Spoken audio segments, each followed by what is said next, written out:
Hey everyone! If you're a fan of the show, please head over to mikeyop.com and click the subscribe button. It's the best way to support us, and it's free. That's mikeyOPP.com. Thanks! Hi, I'm Mike Oppenheim, and you're listening to Coffin Talk, Exit Interviews with the Living, a weekly podcast that explores how our views on death affect the way we live our life. And today I have the honor of interviewing someone who I've had a long-time correspondence with, but have never actually spoken with before, and that's Mrs. Mary Floyd from Atlanta, Georgia. So welcome, Mary. How are you? I'm well, Mike. It's so good to hear your voice. Yeah, likewise. And I knew you were from the South. What a novelty. Yeah, but I love your Southern accent. It's beautiful. And you are, I think, our first official guest from the South, so that's also cool. Oh, wow. But, very cool.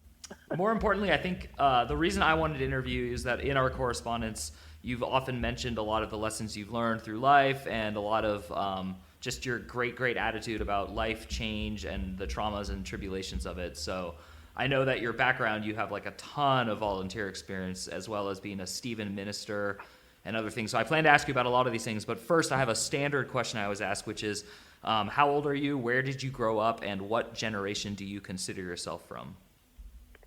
I am 70 years old. I grew up basically on the East Coast from New York to Florida to Georgia. And I consider myself really a baby boomer. Great. I was born in 1951. Awesome. Pretty standard. At what age did you end up moving permanently to Atlanta? I think I was about, I'm going to say 16. Okay. Let's say 16, yeah. So I've been here a bit. Awesome. So do you prefer it down there, or have you ever thought of moving? Oh, I have often thought about moving because Atlanta is just, it's too much. It's crowded, it's busy, it's pushy, it's like any other big city. Yeah. And it's just overwhelming sometimes. So yeah. It's actually the only major city in America that I've never spent time in, and it's just because it's like a crossroad I go through. But yeah, and you're my only friend there. So, but back to you. So I think the first question I want to ask you is just to start with what it means to be a Stephen minister and what denomination that's from and how religion works in your life. So, becoming a Stephen minister was sort of a natural segue from what I was doing anyway in my life, which is to listen to people as they unburden themselves and not to judge them as they unburden themselves. Yeah, you can't help it, but you can't help but think certain things as people are telling you their sagas. But the whole point of the Stephen ministry thing was to be non-judgmental and just be a cup of cold water for that person. And I think because of my experience with dealing with my mother's death and my in-laws' deaths and other people in my life, I was always there to be of whatever comfort I could. And so becoming a Stephen minister, as I said, was sort of a natural segue. The denomination is the Episcopalian Church. And it was interesting to me to see aging people in action for a change because I lost my mother when she was 69. So, but anyway, yeah, that's the long and the short of it. Wow. Well, there's a lot to unpack there. So I think my first question is, what can you explain to our audience the difference or what it means to be Episcopalian as opposed to like Protestant, Lutheran, that kind of stuff? It's formality. Okay. It's simply rituals that are different. We all believe in the same Godhead as it is. It's just Episcopalians are basically Catholics, but we're allowed to drink and get divorced. The old joke is with Episcopalians, where you find four, you'll find a fifth. That's hilarious. I think our younger audience wouldn't know what a fifth is, so that's an alcohol joke, which is very good, actually. That's really cool. I like that. And I was raised somewhat Jewish, but kind of like not really denominational. So I've always wondered about these. When I drive on roads, I'll see like Episcopalian, Lutheran, and I never quite understand. So that's cool to know. I think the Lutherans are a bit more staunch in their protocols and their etiquettes, whereas the Episcopalians have the Episcopalian Church is not even recognizable anymore. Not from what I grew up in. Wow. They've lost a lot of their attendance over the years because they have vacillated between their dogma and what is popular. So it's really interesting to watch the evolution of any religion, but especially one that is banked on certain premises that you don't feel that should be eradicated or even eroded.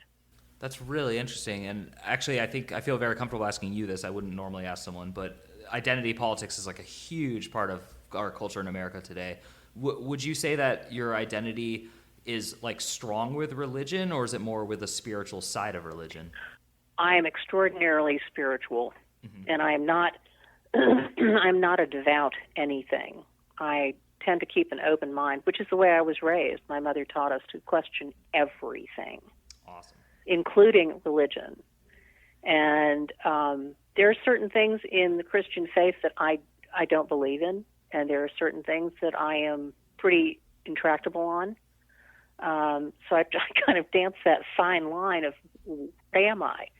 And if push came to shove, as it has right now, I would call myself a spiritual person instead of a religious one. Yeah, and I think this podcast was birthed in the year of COVID, and it's kind of become a project where I'm just trying to remind people that you don't have to be affiliated to anything specific to be spiritual. And so it's wonderful to have a guest like you. As a Stephen minister, like, what is one or two of your most extraordinary experiences? Because I love this idea. I mean, I quoted you a cup of cold water. I think that's one of the most beautiful phrases. But listening to people as they unburden themselves, that's a great job. And it's unlike a psychologist who then gives help. You just listen. So can you give us some taste of that?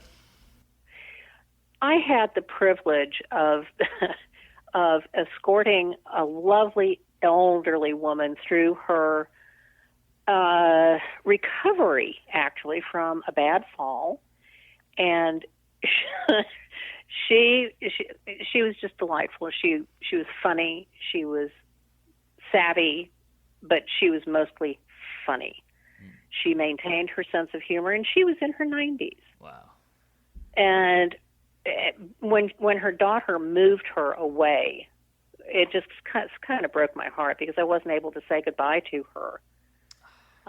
But she did take with her the little fake Christmas tree that I got her, which she loved. But it was watching her strength that was truly inspiring.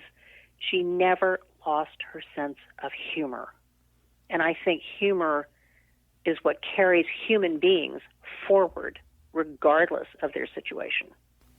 Wow, that's really, really great. And so kind of related to all this, I know you have children. The reason I actually know you is because I met your daughter in Oakland, California. She made me coffee pretty much every day for like half a year, I think. And so you have other children, though, right? I have a son, okay. Yes.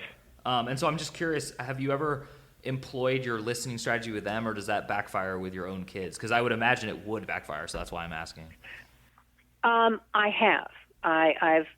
But that's maternal. Mm-hmm. That has nothing to do with Stephen ministry or religion or anything other than the maternal need to comprehend what your children are saying and doing and going through in their lives. So you have to shut up and listen.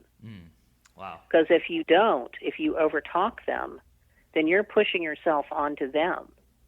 And that's not your job. As a parent, your job is to be there as their respite, as a safe place for them to come and unburden themselves without pushing your agenda. That's beautiful. And so you had a close relationship with your own mother, obviously. So did you learn that from her? Did she model that for you? She did, actually. My mother was crazy. She was an artist, and unfortunately, she was also a functioning alcoholic. But in the meantime, as a parent, she would put everything else on the back burner so she could be present in your life. Wow. So, and that was a really hard trick for her to pull off, given her set of circumstances. In the art world, she was sort of rebuffed, although she was amazing, and I'm privileged to have her artwork all around me. Mm-hmm.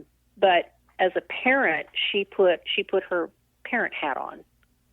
She never rebuked us for much of anything, really. Her parenting skills were: be quiet, don't burden your children with your own problems, which I unfortunately have done to mine. We won't go there. But she was patient, and she listened. And then she would offer you some salient, sage piece of advice that you would never have thought of for yourself. Wow, that's great. Yeah, that's incredible. She was amazing. If people were to try to look her up, is any of her art available online? Can you see it, or? No, she died so many years ago. She died before Amanda was born, so she died in 1982. Oh, wow. Okay. And her artwork is held by people that commissioned her art. So yeah, there's no compilation of her beautiful stuff anywhere.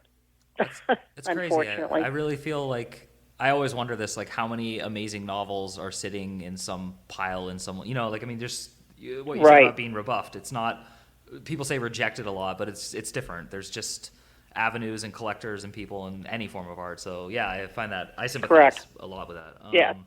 Yeah, exactly. Yeah, so it's pretty interesting. Okay, so I want to kind of get into the meat and potatoes of the podcast, which is we talk a lot about how our views on death affect the way we live. So I would like to know just straight out, well, what do you think actually happens when you die? I actually know. Awesome. I was not expecting that. Yeah, this is a fascinating tale, and it is true to the very core of my being. As my mother lay dying in a hospital room, I sat on her bed with her, held her hands in mine, and felt everybody in her life who had already passed come floating down through my back, down my arms, and into my hands and into my mother's artist's hands in a beckoning way, saying, "It's okay. Come on." And it was everybody who loved her, Mike. It was, as I said, I've witnessed death before in tragic events, accidents, horrible things. I've witnessed a murder. I never in my life, of all of the people that I have been with who have been suffering under a death, have I ever experienced anything like that. And I probably never will again until I go. Mm-hmm. Wow. Until my daughter holds my hand and says, "Go. It's okay." Yeah. I am almost speechless, and thank God I'm good at my job, and so I'm not. But my first question would be, what do you think would happen if you were dying without your daughter or someone you love to hold your hand? Do you still think that would happen to you? Oh, yes. Okay. Yeah. Oh, yes. I am convinced that when I think of somebody who has already passed over mm-hmm. or died, whichever vernacular you care to use, whenever I think of them, I know that is a tap on my shoulder from that person saying, "Hi, I'm still here." That's so beautiful. Today's would have been the birthday of one of my closest friends who passed away tragically at 37 about 4 years ago. And I woke up thinking of him. I went on a walk and thought of him, and then I wrote his parents an email and just said, "I can't stop thinking about your son." I mean, I think of him almost every day. But what you just said is exactly why I wrote his parents. I got this message that he wanted me to write them to say, Yes. And so wow, I am so infatuated with this what you said and what you shared, and it one time I was on a drug experience, and it was ayahuasca, and I actually had the strongest vision of my son holding my hand on my deathbed. I'm sure it's related. Mike. Yeah. So. I just got goosebumps. Yeah. Well, and I go to that a lot because what happened between me and my ex-wife and my son is, to me, tragic, and it's just been a long story that I don't really share online because for his identity and his purpose. But yeah, so that image alone has been carrying me through some hard times in my life, and so when you said that, it really all came full circle. So clearly, you're not afraid of death, and You mentioned very casually that you've seen a lot of death and you've witnessed a murder. I have to ask about the murder just because that's too big of a topic for this. Well, I was actually on my way to look at some furniture with a friend of mine, and I saw this taxi cab driving completely erratically down a street, very busy intersection, 5-way intersection, if you can believe it. Huh. And I thought, oh, dear God, something's wrong. So I pulled over, and I got my cell phone out, and I said to my friend, I said, you call the police, and I'm going down.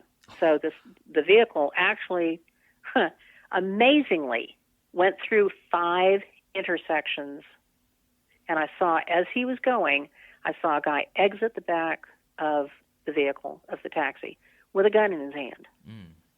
And I thought, uh-oh. And I ran like crazy down to the now crashed car and opened the driver's side to find the taxi cab driver who had been shot. Oh. And he was a young man.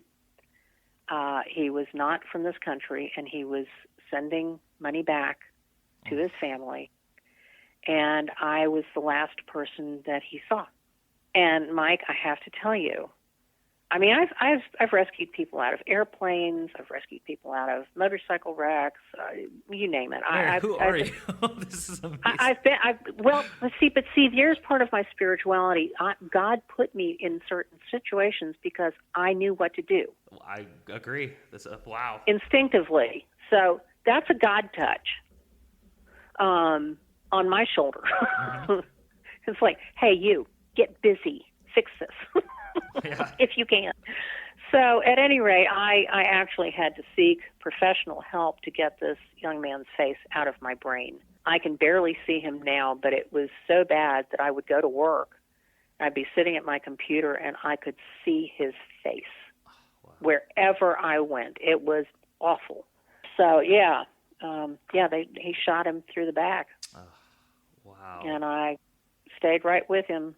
So you've also rescued people from planes and everything. I mean, is there any other stories you think? Because, again, the point of telling these stories isn't just, like, I know you're not – I'm asking you, first of all, but I want to know just because I think the more people hear these, the more they start to feel that touch from God or spirit or whatever they want to call it. So right. Were any of these others, equally poignant in that way? Well, there was a man, I'm also fairly prescient. I know things that are going to happen, and then they happen. And I was in a drugstore, and I saw this man and his son, a grown son, and little children, obviously belonging to the son. And I thought, man, that guy's obese. The grandfather is just really big. It's just like tall and huge. And I thought, he doesn't look good. So I walked to the back of the pharmacy, and all of a sudden I heard this commotion, crashing, and I thought, that's it. That he just hit the deck. He's dead. And I went over to him, and everybody else was just like panicked. They didn't know what to do. They weren't touching him. They weren't trying to help him. And the son was apoplectic. He didn't know what to do. And I told pharmacy tech, I said, get him away with his children while I try to help. And of course, I mean, I looked at the dad, the grandfather, and he was already cyanotic. You know, you could see it in his face, his pallor. I checked his body for a nitroglycerin pack, which I found on his leg. I don't know why. I'm not medically inclined.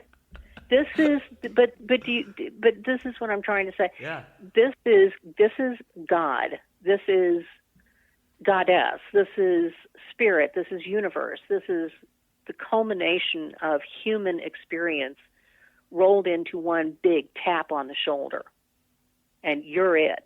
And the man died, which is unfortunate because we did CPR on him for 20 minutes before the medics got there, and he was already dead. So, which is terrible, but yeah. Mm-hmm. No, yeah. I mean, everything you're saying, it begs me to ask you. Like, you seem confident in a way that I like, not in a way that's arrogant. That you kind of get. You get it. You get why this happens to you. I love the phrasing you said, in certain situations because I instinctually knew what to do. And so there's something going on with like instinct and spirit. And so I'm curious, because, we just talked about art and like your mother making art, and like I'm an artist and I know you're a writer and an artist. So what is the meaning of life? Is it to like produce art, or is it to like heed the call of God's tapping on your shoulder? Is it both? What is your what would you say? That's a tough one. Thanks. Yeah, I figured. I think it's D, all of the above. I think when you create for others' pleasure and enjoyment, that you are an instrument of the universe, and you're reaching out. When I was in theater, the only thing I ever wanted to do was make my audience feel those words. Mm-hmm. I wanted them to be wholly empathic and pick up on the nuances of words. Words are terribly important, and you can paint with words, mm-hmm. as you well know. Yeah. I'm speaking to someone with far more expertise than I. But I think the creation is part of a holiness. You can call it Buddhism or Zen or whatever you want to say. I just think it's part of the intrinsic purpose of humans is to create, not to destroy, not to bludgeon, not to hurt, but to create something that is uplifting for other people, including yourself. I mean, you have to get some joy out of it, or you need to put your paintbrushes down, Yeah. But, yeah. So yeah, that's what I think. That's just my humble opinion. No, and it struck a chord with me, and I love the phrasings. I've written down a lot of your quotes today. I do this often when I interview because it helps me stay focused, but I'm actually going to keep them. I'm going to put them somewhere. But my main question right now would be, in these years of listening to others, in these years of helping others, in these years of learning non-judgment, is there anything is sin real? Is there if humans do bludgeon, destroy, and destruct things, is that a sin, or is it okay? Is everything okay? No, I think it's definitely a sin against the universe. Mm-hmm. I don't think there's any equivocation on that at all. If you're ambiguous about when you harm somebody, if you're ambiguous about that harm, then you need to look in the mirror long and hard and figure out why you've done this to someone else. And I'm still learning that, Mike. I'm at 70, and so I have done harm, and that cuts right through my core. That's just, to me, when you harm people or harm animals or harm plants or harm the environment, you got problems. You got real big problems. And I'm the first one to say, God, I stepped on your toes. I'm sorry. Yeah. If I know what I've done, then I can address it. I'm a need-to-know kind of gal. I know how my car works. Yeah. And I can only say, mea culpa. Yeah. I'm sorry. I've done something to you, and I will figure it out. And when I do figure it out, we will have a nice, long chin wag. And so I guess with all of your spirituality, do you ever try to converse with God, with the Spirit? Do you ever try to ask for help? All the time. And so to what effect? Does that ever work? I mean, yeah, it hasn't come to fruition, but I'll tell you what, Mike, your invitation to be part of your podcast has been the most uplifting experience I've had in 2 years. Wow. Holy I did not expect that either. And I've had writer's block. I've had nothing to say for two years, until very recently. So it's slowly emerging again. Speaking of shoulder tapping in the universe, I've always thought you were by far my most special friend / correspondent, and it's just because how we met and how we started talking was pretty random to me, but also not random in that way. So see, that's the universe at work, Mike. Yeah. And I'm near tears. I feel so honored that you said that about me and our relationship. Yeah. No, my wife and my parents. I'm going to cry here in a minute. So. My wife and my parents know of you because I'll say oh, Mary wrote me this nice, or I'll mention you a lot. So it's cool. And we are wrapping up. So I do want to give you a last chance to kind of just have the floor, speak your philosophy, because you're full of love and you're full of gratitude and appreciation. But in general, is there something you want to leave our audience with? Yes. And they are the words of the bard. To thine own self be true, lest thee prove false to any man. That sums up religion. It sums up philosophy. it sums up the universe.